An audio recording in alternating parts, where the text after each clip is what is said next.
Hi,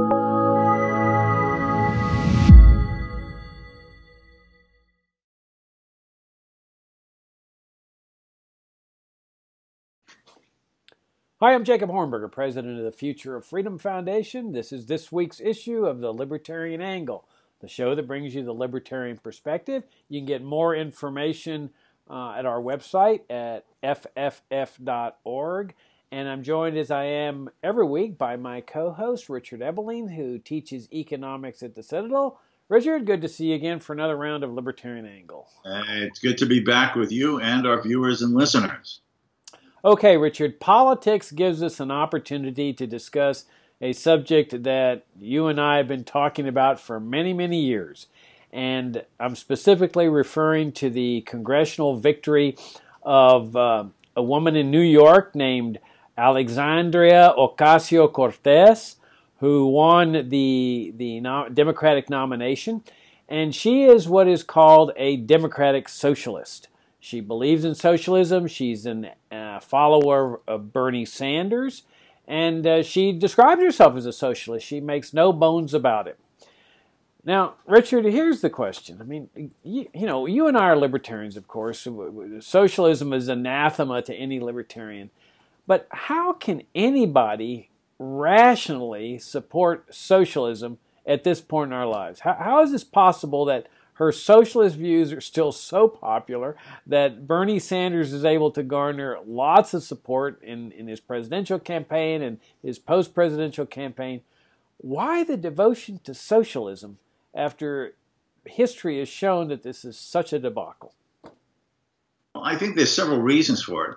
And while this is going to like an unjustified and sweeping criticism of our fellow Americans, too many of our fellow Americans, particularly among the younger generation, are absolutely and totally ignorant about history and the experiments and the attempts and the vast failures that have occurred with any and all campaigns and political establishments of socialism.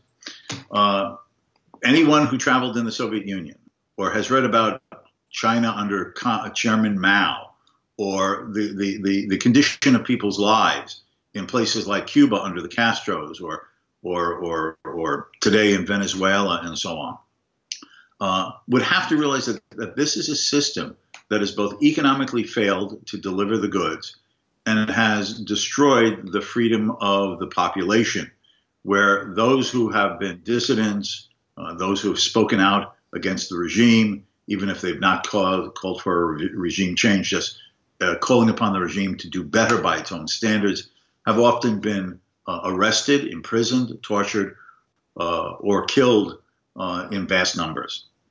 So why can socialism somehow continue to survive as an active movement? And this is because a certain sort of dichotomy or distinction that Western socialists attempted to make very early on in the 20th century. And that is the distinction between Marxian communism and Western democratic socialism. And in fact, this was a huge chasm in the socialist movement around the time of the Russian Revolution in 1917 and thereafter. The Marxists, active in Russia, including obviously led by Vladimir Lenin and others like him, Leon Trotsky and so on, they argued that the capitalist structure of power and control will never be let go peacefully. Therefore, it was necessary to bring about the socialist transformation by violent revolution. The 1% will never give up their control without a fight. And that 1%, the ruling clique of capitalists, will always attempt to reestablish their power and control, so that until the world is socialist, it is necessary for the people's government of the socialist society, wherever it has been established, such as in Soviet Russia, must have a dictatorship of the proletariat to re-educate the workers from the false consciousness that the capitalists have embedded them with, to think that capitalism is good. You have to be re-educated to realize that you have been an economic wage slave when you may not fully realize that you were, and then to psychologically transition you to the mindset of collectivist and tribal altruism, where the group will come before the self. And also, you had to have the dictatorship of the proletariat to keep out any attempts by the remaining capitalist countries enveloping, surrounding this experiment in socialism from attempting to overthrow and undermine it. And therefore, dictatorship, censorship, restriction of freedom of speech, freedom of the press, was inseparable, these Marxists argued, from the building of the socialist society to come. Now, the democratic socialists in the West argued that they agreed with the ends of the Marxists: nationalization of the means of production, central planning of economic affairs, a radical redistribution of wealth from the former capitalist classes to the workers whose wealth had been appropriated them as wage slaves for all of the decades of the past, centuries of the past. But they said, we can come to power through the ballot box rather than through bullets, as that would sometimes be expressed. And that it is possible to institute all of these economic changes: nationalization of industries, centralized planning, redistribution of wealth, while retaining and preserving civil liberties, freedom of speech, freedom of the press, freedom of religion, and so on and so forth. And that was a dichotomy. And in fairness, okay, in fairness, between the wars and then during the Cold War era, there were many socialists in Western Europe who valued civil liberties and what they viewed as the democratic process more than economic planning of the society by any means. And there were honest and sincere democratic socialists who opposed Marxian totalitarianism.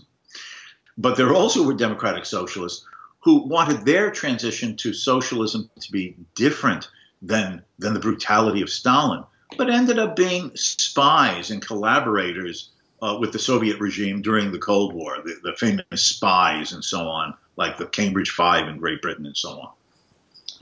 But the fundamental fallacy in the supposed dichotomy between the democratic socialists of the West and the Marxian dictatorship of the proletariat socialists in the East was that once you begin implementing the common goal, government control of the means of production, government centralized planning of what would be produced, where it will be produced, who will be do the producing, how it will be distributed. Once the government controls all of those things, it invariably means that the civil liberties that those many sincere Western socialists probably truly believed and still believe are unsustainable in the changing currents of an embedded socialist system. And critics of socialism made these points many times over the last 100 years, and even before. And that is when government owns or heavily controls and regulates all the printing presses and the printing paper without which a newspaper cannot be printed, then and at the end of the day, the allocation of the resources and the use of the printing press, and by which I mean what gets printed, the news, the editorials, will basically be controlled, influenced, or censored by the state itself. One example of this, back in the 1980s, when the Sandinistas took over Nicaragua, they argued that we're not totalitarians. We're not dictators. Look, we allow opposition newspapers like La Prensa to continue publishing. And yes, they could publish, but from whom did they get the print paper to do their newspapers? From the government. The government allocated how much printing press newspaper would be available to La Prensa. And therefore, yes, they could print newspapers, but the circulation was radically limited by the number of copies they could get off the printing presses. The same thing applies to religion. Yes, people could have freedom of religion, but if the government determines the allocation of land, the determination of what construction is undertaken with people's construction crews, then what if the state in its central planning wisdom says, we have nothing against religion, and we believe that people should be able to believe anything they want, even if it's attitudes that we, the socialists, do not share. But you know what? Under the central plan, this land is viewed as more important for a people's recreation area for the young socialists of our society than setting that land aside to build a church. Or we could allocate the land, but the central plan, we have no way to allocate the construction material and the construction crews to build your church. And, you know, paper is scarce, and we really can't allocate enough because of the higher needs of the society as a whole, as reflected in the planning model, to print the Bibles and the hymnals and so on. So when the government either controls the means of production, or even if they nominally only heavily regulate it, determining the uses and the forms and the resource allocations in some way, shape, or form, this inevitably means that the civil liberties that they nominally say that they will continue to respect and cultivate are basically under the arm of the state, no less, in the end of the day, than when you have the overall totalitarian system of socialism as experienced in places such as the Soviet Union and especially Mao's China. Now, we could go on in this. What kind of housing will get built? What kind of crops will be grown? What type of consumer goods will be available in the store? We see this even in the West, where we nominally we don't have socialism, but we have the interventionist welfare state through the tax structure, through the regulatory agencies, through the zoning code requirements, and so on and so forth. The state has the ability to, quote, nudge and indirectly influence and direct where factories are built, how they undertake the manufacturing, how they can employ workers, under what terms, wages, and work conditions, who you can trade with, either domestically or abroad, through domestic regulations and trade protectionism. Thank you, Mr. Trump. All of these things are ending up being merely less dramatic and visibly heavy-handed versions, but are no less the reality of any form of socialism. The heavy-handed socialism of the Soviet Union, supposedly gentle socialism of a woman, of the type of such as this woman who won the Democratic primary in New York. Yeah, I think it's important, as you point out, to draw the distinction between the political system that exists in a country and an economic system. That how people are brought into office deals with the political system. So you can have a totalitarian dictator that says, I'm not going to stand for elections, I've taken power in this military coup, and yet the economic system is totally different. An example of that phenomenon was when General Pinochet took power in Chile. That there was a socialist president who believed in socialism, just like Ocasio Cortez does and Bernie Sanders does, that was democratically elected. He followed the right procedures under the Constitution of Chile. The military general says, well, that's a threat to our national security, so they attack him with military forces, have airplanes coming in to bomb his position. There was actually a fight between two branches of government, the national security branch and the executive branch. And the general, Augusto Pinochet, takes power. He wins the war against the executive branch. And he establishes what really is a conservative free market economy there. So you've got two different concepts here. A democratic concept, or a totalitarian one in terms of political theory. And then you've got the economic system, either a socialist system or a free market system. What would commonly be known as a capitalist system. Now, here in the United States, you had both. You had a democratic system when the country first got started, and you had a free market system. You had no income tax, you had no economic regulations to speak of, no minimum wage laws, no price controls, no occupational licensure laws. So you had a system where government officials were elected, but people were free in the private sector to engage in economic enterprise freely, accumulate unlimited amounts of wealth, trade with others, decide for themselves what to do with their money. There was no Social Security, no Medicare, no Medicaid. So you've got these two different concepts. Now, if we turn to the economic concept of socialism, the pure economic concept is government ownership of it was the beginning, it was the means of production, but really it's government ownership of everything. I mean, all the businesses. There's no private businesses. Everything is owned and run by the government. And I was struck by this when I visited Cuba many years ago. I was just stunned. I mean, I'd read the intellectual aspects of socialism, but I really didn't expect to be walking down the street and encountering nothing but the government. I mean, when I'd see a pharmacy, and I'd look inside, half the shelves were bare. It was very gray. It was owned by the government. Everything is owned by the government. Under the pure concept of socialism, the government is the sole employer. Everybody becomes a government employee. And so obviously there's danger involved here. As you point out, there's danger in terms of civil liberties, owning the printing presses, owning the paper and so forth. But everybody that works for that newspaper works for the government. And so the danger, of course, is that if you antagonize somebody in the government, you get fired. Now, if you get fired here in the United States as a government employee, you got all the private sector jobs that you could go work for. In a socialist system, there are no private sector jobs. There's no alternatives. And so you essentially starve to death unless you can get other government employees to give you food, because you can't get a job. And when I visited Cuba, I encountered some libertarians there, ironically enough. One guy had Milton Friedman's books on his bookshelves and Mises and Hayek, and I said, how do you get away with this? And he said, well, as long as you couch your arguments in terms of reforming the Cuban Revolution, the Cuban system, you're okay. You just can't talk in terms of dismantling the system and replacing it with a free market system. Well, I said, well, do they ever fire anybody that they're upset at? And he says, no.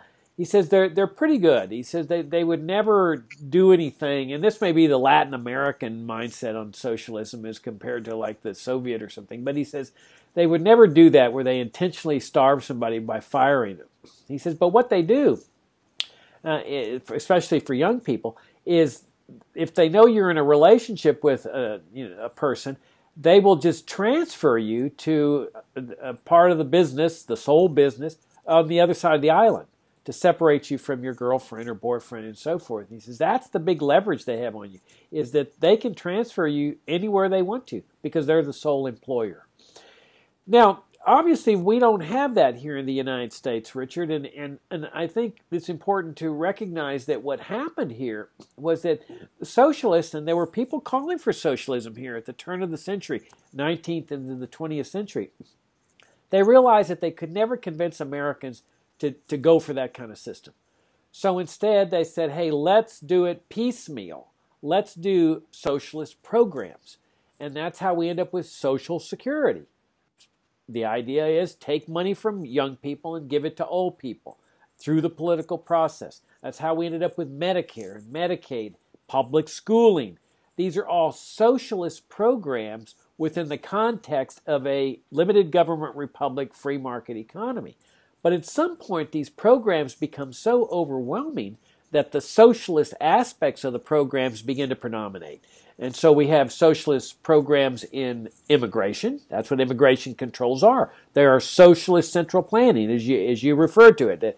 Part of the feature of socialism is central planning, where government agencies are planning economic activity. That's what happens under immigration controls. You have it with a central bank, the Federal Reserve, planning the monetary decisions for millions of people. Yeah, that's what Social Security is, planning retirement for millions of people, Medicare, healthcare for millions of people. And so not surprisingly, as Mises entitled one of his books, you have what ends up being planned chaos.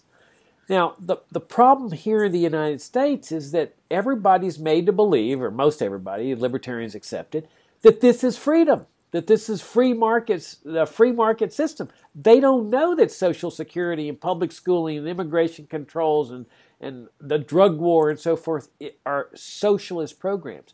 So when things go wrong, and they always do under socialism, what is blamed? what is blamed is the free market. Oh, the free market has failed. We need to turn towards socialism. And I think that's why people like Alexandria Ocasio-Cortez and Bernie Sanders get popular. Because people look around, they see the chaos in American society, like specifically the chaos in immigration. And she says, let's abolish ICE. But, of course, she doesn't go all the way and say, let's have open borders, let's have a free market. But people look at that and say, yeah, the free market is failing. We need to start supporting these socialists because socialism is the answer to the failure of capitalism. Yeah. The other element of this is that there's never a clear discussion or questioning of something very crucial. Who pays for all of this? In honesty, you would have to say that if we were to have a system far more directly governmented, far more directly involved in the planning, the regulation, the redistribution, the direction of social and economic affairs, the size of government in that situation would have to be dramatically increased compared to the size and scope and involvement of government in society today. So they want free education for everyone. They want a single-payer universal health care for everyone. They want a guaranteed comfortable retirement, an extension and expansion of Social Security for everyone. The answer that is never, the question that is never raised and for which they have no good answer is, where does the wealth, the income come from to pay for this? Now, generally, and in my opinion, it shows the lack of intellectual curiosity, I'll even go further, shallowness. The rich will pay for it. There is this image that there is this exploiting 1% of the population, so wealthy, so extensive in their wealth, that there is this giant pot of gold that you can just constantly take armfuls out of, which they have ill-gottenly accumulated over decades and centuries of exploitation and abuse of the rest of us, that they can keep, that you can just take this wealth out of thin air, and that is where the resources will come from, and the money to pay for those resources. So everyone can have all of these free things. You know, as was often has been long understood and captured in that acronym TANSTAFL, there ain't no such thing as a free lunch. Resources are scarce. There has to be a decision how they will be used, allocated, distributed among many different and desired uses. And if you're going to take that wealth from some uses, it has to be taken from others. And the fact is, they don't want to talk about that. Everybody realizes that the national debt is over $20 trillion and growing. Everybody realizes, who pays attention to the news, that the trust funds, Social Security and Medicare, are very clearly stating that under the current legal requirements and eligibility for Social Security, it is facing bankruptcy, where within 10 years or less, unless, quote, something is done, unquote, the monthly Social Security payments to then the current recipients may have to be cut as much as 20 to 25%, because the money will not be coming in from the working generation to pay. Now, what will then happen to Medicare equivalently? What is going to happen if you then say everyone has a free education? Do not teachers and professors have to be paid? Do they not have administrative support staff? Is there not infrastructure and building maintenance and the custodial workers on the campuses, et cetera, et cetera, et cetera? Where does the wealth reflected in the money come from to pay for all this? And their answer is nothing.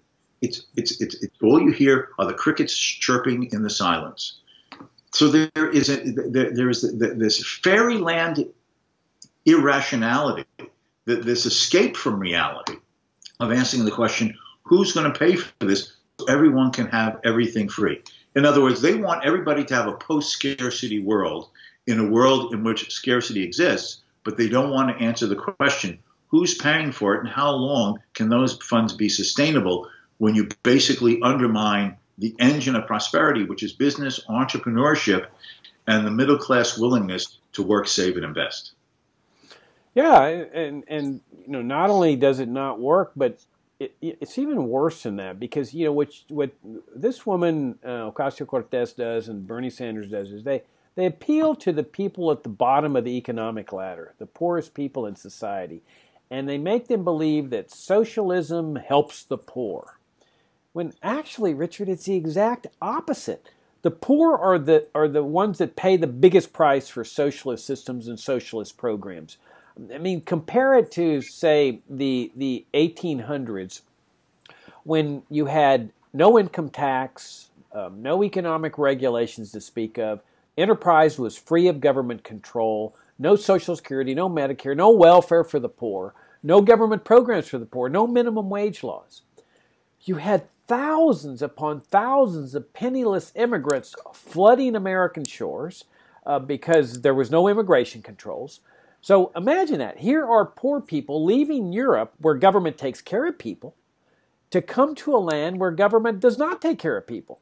Now, why were they do that? Were they dumb? Were they coming to a place where there's no welfare state, no socialism to help people? No, they were smart, because they realized that this kind of system is the best thing that could ever happen to poor people. Why? Because they have a chance to get rich. They're keeping everything they earn. The government isn't taking from them to give to others. The government isn't taking from the wealthy to give to the poor. And so you have people becoming wealthy, some of whom are the poor, and then those wealthy are opening up businesses that provide jobs to the poor.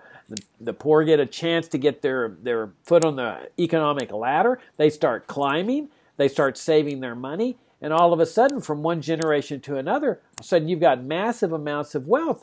The standard of living of people was soaring, especially like in the late 1800s. Real wages in one 20-year period doubled. And those are not inflationary wages. And now you see, once you convert to a welfare state, in the early days, it's hunky-dory, because you've got all this wealth that the state can confiscate. That's why in Cuba, the poor were saying, oh, this is fantastic. They were seizing, homes, mansions of the wealthy. They were seizing businesses. And for a while, everything looks, oh, fantastic. Look, here's money, free money like candy for you. But what you're doing is you're destroying the seed corn for a farm, for example. You're destroying the ability to create wealth, to create standards of living. And that's when everything starts to crater in on itself. And that's when the poor all of a sudden realize the reality is, oh my gosh, we're starving to death under this system. This is miserable. And of course, the answer of the socialist is, yeah, but you're all equal. Everybody's equal. We're all starving together. And of course, by that time, it's effectively too late. You've destroyed all the capital base. You've destroyed the wealth that provides the foundation for people to become wealthy, and you got to start all over again. But that's exactly what should happen. In Cuba, there's a solution to the poverty. Dismantle the socialist system. Same here in the United States. Dismantle the minimum wage. It's an attack on poor people. That's why there's a chronic unemployment rate among black youth of 30 to 40%. It locks them out of the labor market. I mean, this notion, Richard, that government can make the poor wealthy is one of the most destructive notions that has ever been developed. But once people realize that this is just nonsense, and that a free market libertarian society is the best thing that could ever happen to the poor, then I think that's when we're going to see a shift away from the support of socialists and socialist candidates and a shift towards support of libertarianism. The difficulty is that, and it's one that you just alluded to, as long as there is enough accumulated wealth in the society from an earlier, freer time economically, then it seems as if everything can be given to everyone to whom it's been promised, with seemingly no halt to the productive capacity of the society. The problem is that, yes, you can extract a good part of the economic fat from those who have produced it. And those who are producing may continue to produce it at first with very little marginal disincentive to continuing what they've done and how they've done it. But as you shift more and more people to positions of dependency to various degrees and in various forms on the state, from whom the support must come, it means that those who are still the productive members of the society must increasingly be taxed more, confiscated more, regulated more, controlled more, restricted more. And as you do so, like these little notches of raising taxes, seizing more wealth, regulating the economy in certain ways, imposing a higher minimum wage, slowly but surely, those who are the more productive members of society reach the sort of threshold marginal point where, why should I be working as hard? Maybe I should retire earlier and just live off myself what they're not taxing from me, rather than in the rat race and seeing so much of an absolute and a marginal tax rate that I'm asking myself, why am I bothering to do this? Reducing the amount of savings, reducing the amount of investment. So it isn't that you start redistributing and the system comes to a screeching halt.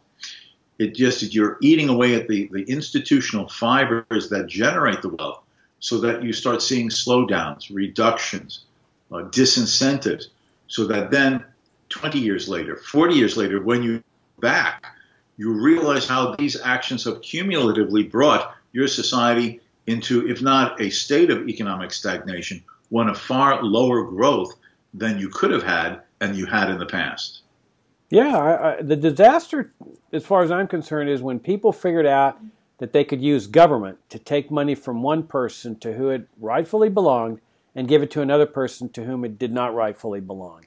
And that's when the devolution started. And let's face it, Richard, it's based on envy, it's based on covetousness, and it's based on stealing. That the ideal system is the libertarian system, one that recognizes the importance of private property, that what belongs to you is yours. A system that is based on voluntary charity instead of the mandatory charity of socialist programs like Social Security, Medicare, welfare, and so forth. That's really the ideal. And it's the ideal for rising standards of living, especially for those at the bottom of the economic ladder. In the event, we're out of time, Richard. As always, enjoyed the conversation with you. Absolutely. And I want to thank our viewers and listeners for spending their time with us during this segment. And just to remind them, the appeals of socialism and collectivism can be highly attractive, but the importance is to take the long view. And to have freedom and prosperity, we must have liberty. Yeah, and if you want to learn more about these ideas and these principles, come and visit us at fff.org. We publish a daily publication called FFF Daily that we strive to make the best libertarian commentary page on the internet every day. And we publish a monthly journal called Future of Freedom. We publish a weekly article by Richard Ebeling, and I have a daily blog. We believe in the power of ideas on liberty and ideals and principles to bring the shift that is desperately needed in this country in a positive direction. So thanks for tuning in. Thanks for your great support. Thanks for your comments, and we'll see you next time.